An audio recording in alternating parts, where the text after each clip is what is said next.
line, line, and one in the middle. Very good. How about letter B? You're right here, baby. Straight line, 1, 2. Letter B, baby. Straight line, 1, 2. 1, 2. Very good. How about letter C? It's like half circle. Very good. Okay, let's go here. Letter D. Straight line and connect. Very good. How about letter E? It's like line, 1, 2, 3. Letter F. Letter F is like this. Straight line, 1, 2. Letter G. Here, like a half circle with a straight line. You put a straight line here, baby. One more, baby. It's like this, oh. You're right here, baby. Like a half circle.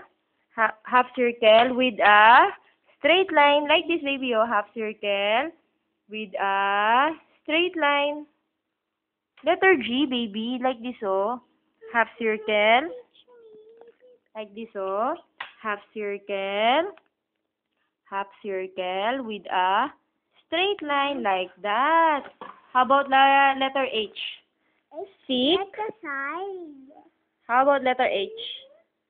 Stick. Stick. You're right here, baby. Stick.